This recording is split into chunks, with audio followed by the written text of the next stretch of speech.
So one of the things that bothers most poultry farmers, it's feeds. And I'm so glad that I'm in your store. Yes. So this is where we make the feeds from. But before you take this maize in the machine to take part in the feed of your birds, you first clean it. You can see the dirty things that are coming out from the maize.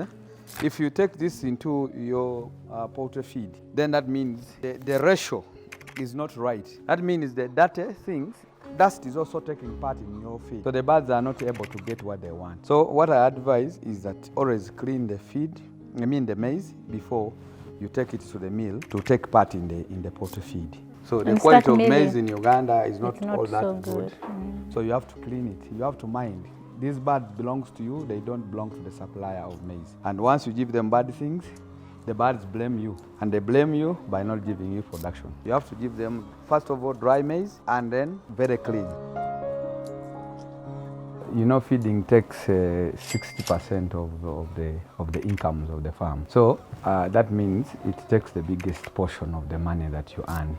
And you must be firm. That means you must identify who is your supplier of the feed. The feed is not only one material. There are so many materials that are involved in to make a feed. So this is what you see here. It is concentrate. The concentrate takes part in the feeds of the poultry, but it is rich in protein for birds. So when they talk about concentrate, you just know that those are proteins. So this is concentrate. It is imported from Netherlands. It is called sulfovit. This is a very serious company that is so devoted to suppliers. So we give them a program for our year, and then they start supplying monthly. So for them, they don't wait for, once we submit our program for a year, then they keep manufacturing. We have 20%, 30%, and then pre-starter for brayers and layers. Though we don't keep brayers here, but we have their feed. Because the layers and brayers, they use the same feed in the first weeks. So the layers use brayer feeds from week 2 to week 6. But we also we sell to other small farmers, because not everybody can access feed from the manufacturer. So there are people who can buy from us. And I am a very big farmer in this side in eastern Uganda. I am a model farmer, a person who gives impression to others. So I am not so much mean. When they want, we share. So at some point, do you produce your own maize? Do you grow your own maize? No, we don't grow maize, but we have suppliers for maize. Like that truck you have just seen, they have supplied maize brand. You can't grow maize for this farm. It's a big farm. We have 100,000 birds on the farm.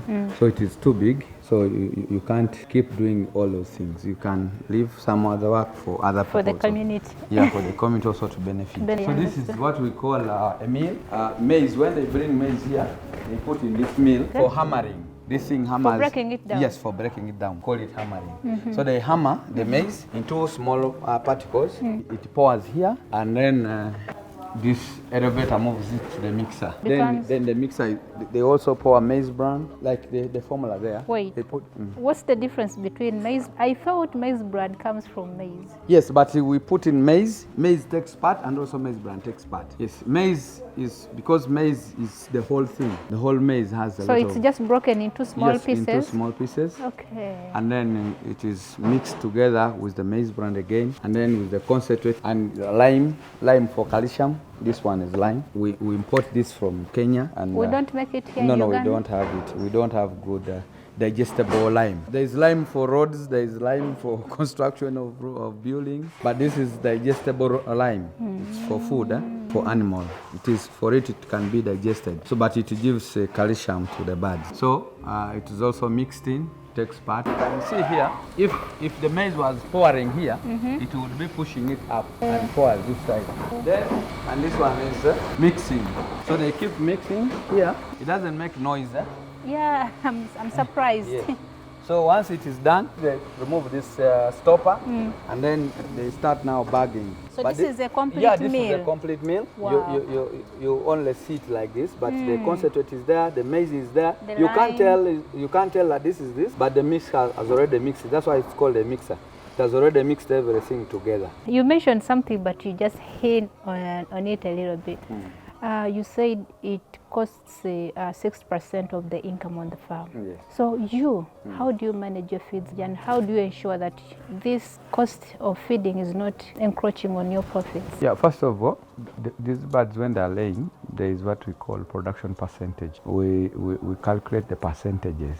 When birds are not laying more than 60%, and then that means they are eating what they earn for you. So that means for you, you have nothing left.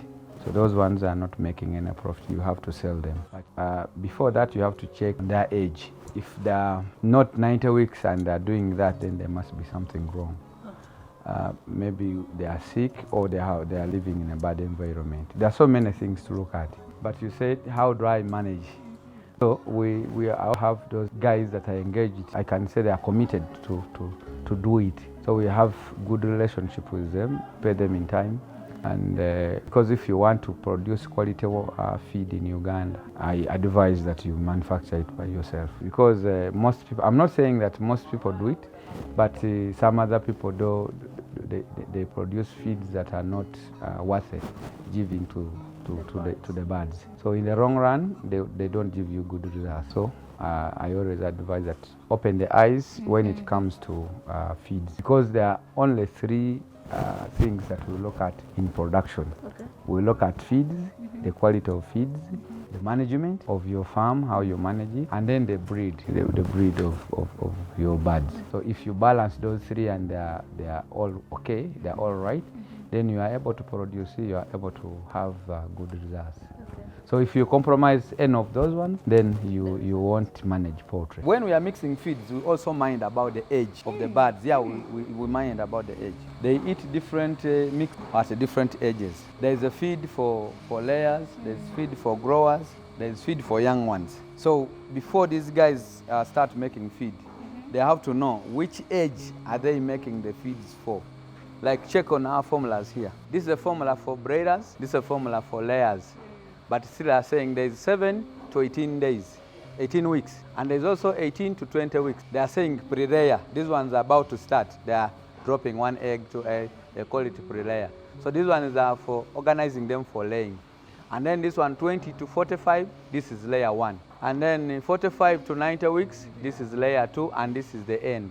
Once they make 90 weeks, we start planning now to offlay the birds, depending on the production percentage.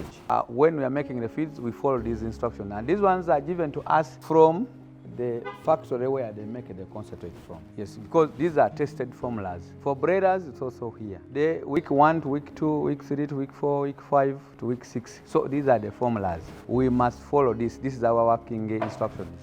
So we don't make feed on our own. We don't just think, yeah. So is your feed on market? Yeah, my feed is on market. We have branches in Jinja, Mukono and Iganga, and here at our farm. People know that we are opening up in Kampala very soon. Yeah, but our interest is not to spread the whole of Uganda, but is to assist some of the farmers who cannot manage to import. Not everybody can manage to import, but they want also good things. How long do these feeds stay in here before going bad? The feeds always stay for more than 6 months. When we talk about the quality, people think about only concentrate. They don't mind about maize, they don't mind about maize bran. And even in the environment where they make the feed from also matters. You can be contaminating the feed from where you're making it. So all those things must be looked at. If I come and I buy concentrate from you, I can go back at my farm and... Yes, we give you formulas to follow. We call them nutritionists. The nutritionists sat down and got formulas on how to mix these materials in order to give good results. So you have to follow them. Yeah, some other farmers, when they go to their farm, they start using their experience to mix what they want, but sometimes it's not good. So they end up blaming the feed, kumbe, the problem is coming from them. Wow. So I strongly advise them not to mix the feed outside the formula. Unless there is another issue that you have left out, concerning feeds? No, yeah, but what I want to tell the farmers that before you plan to start a farm or before you come into poultry, think about feeding, because when the birds miss one day to have feeds, there is a setback of 7 days in growth. It applies to all types of birds.